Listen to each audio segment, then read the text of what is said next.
Morning, everybody.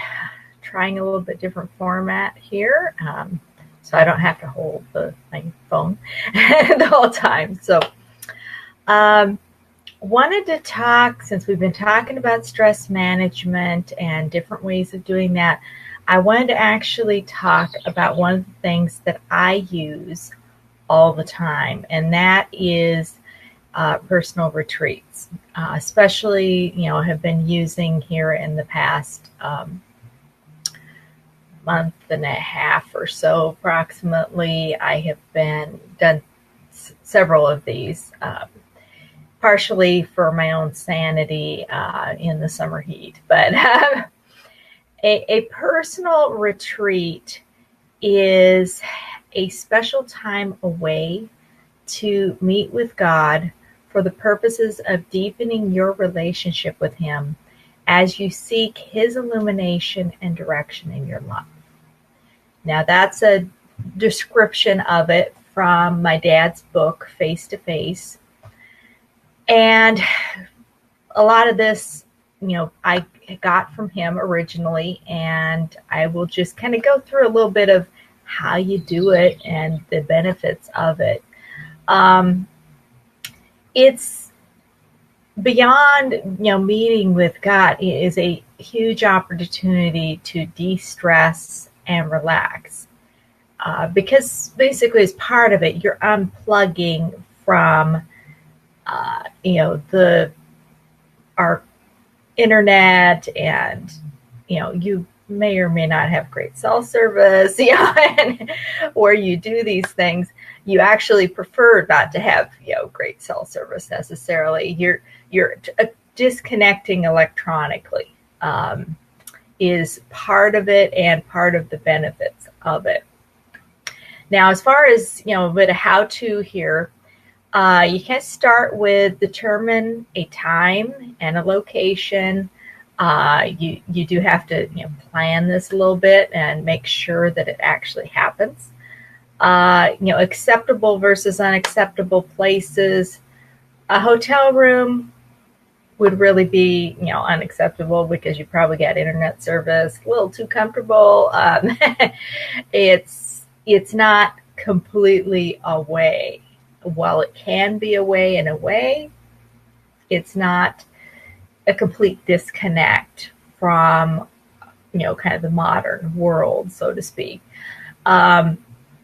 So what works better is, like camping, or if you don't want to rough it that much, which is generally my preference, is not to rough it quite that much, is to either do short term or, stay at somewhere where there's, kind of rustic cabins. You got a roof over your head, you've got something to kind of sleep on. You may be sleeping in a sleeping bag more than likely, but it's,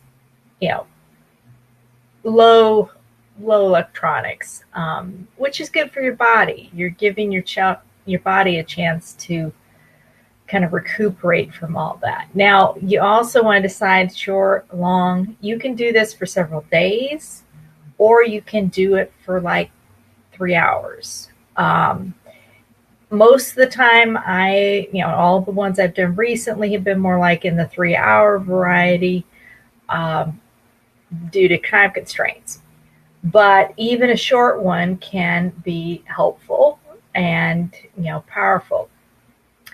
Now, the second point in the how-to is understanding the clearing process. You do need to completely disconnect at the beginning. You need to, it's going to take half hour or so or more for you to disconnect, really, even if you've gotten away from things. That's usually the time that I will lie down, in nature, lie down on the top of a picnic table, just listen to the wind, listen to the birds, the bees, whatever, all of the, ambient noise that's going on around you that you're completely unaware of most of the time.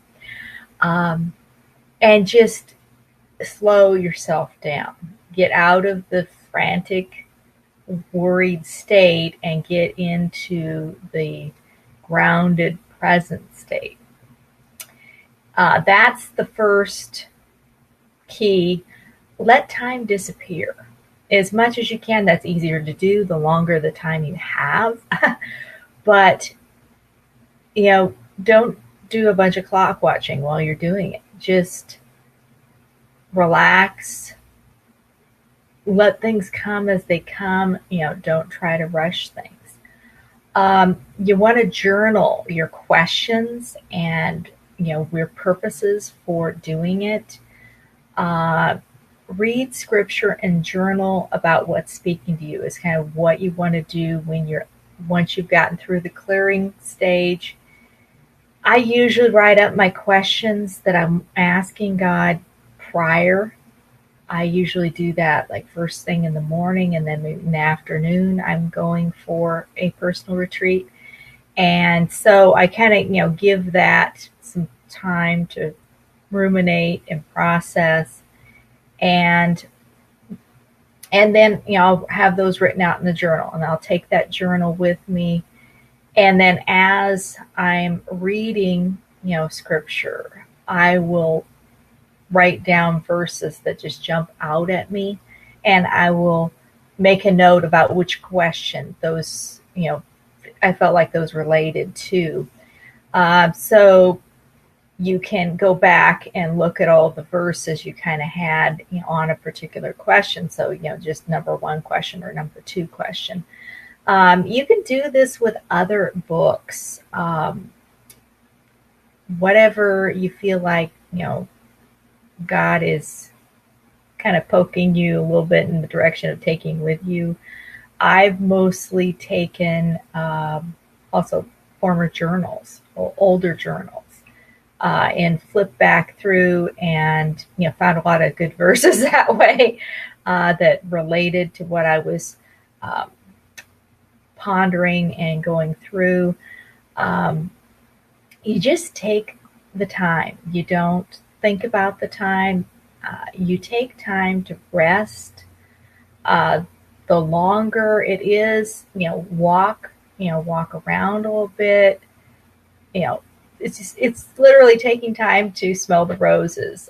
You may not actually have roses to smell, but you can have a whole lot of. I had some really pretty penstemon flowers that the hummingbirds really liked. I was watching hummingbirds visit while I was writing in my journal, and watching woodpeckers flip from tree to tree. Just be aware of what's going on around you, and a slower pace of life for the most part. Of course, summers aren't real slow, but anyway, you can do this fasting, not fasting. I've usually done it fasting, but like had some tea, herbal tea, cold tea is too warm for it, that I'll drink along with water, that I'm drinking. And that's especially, it's like I'm going for 3 hours. It's like I don't need to distract myself, with food. I need to be focused. And so I usually haven't been, eating. And just knowing when to end it. Part of it obviously is time constraints. It's getting dark out. Yeah, that has an effect. But the feeling like you've gotten the answers you were looking for, or just feeling a completion that you've done what you needed to do, and you're good. It's time to go. And that's just kind of something you have to feel. And usually, obviously, worst case scenario, if it's starting to get dark out and you weren't planning on being overnight, that's a good key that, all right, it's time to head back in. So anyway, that is kind of an outline of how to do that. That is actually taken from my dad's book. So it's Monty Klein. And it's on Amazon, actually. It's called Face to Face Meeting God in the Quiet Places. It's print and digital. And I would, if you want to really learn more about this, I would highly recommend his book. Um, and which I actually do have back behind me on the shelf. I didn't think to grab. But anyway, so Face to Face. I will try to probably remember to put the link in the feed at some point here, but you don't have to have the link. If you search Face to Face, Monty Klein, it'll come up. So let's continue this conversation about stress management on Thursday with the webinar. I will be posting the link in Facebook. It's already been sent out this morning to people on my email list. And let's talk more about how stress is actually stopping you from losing weight. Interesting phenomena that causes that. So tune in on Thursday at 4 o'clock Pacific time, and we will be talking a whole lot more about that. So see you on Thursday or next Tuesday on the next Facebook Live.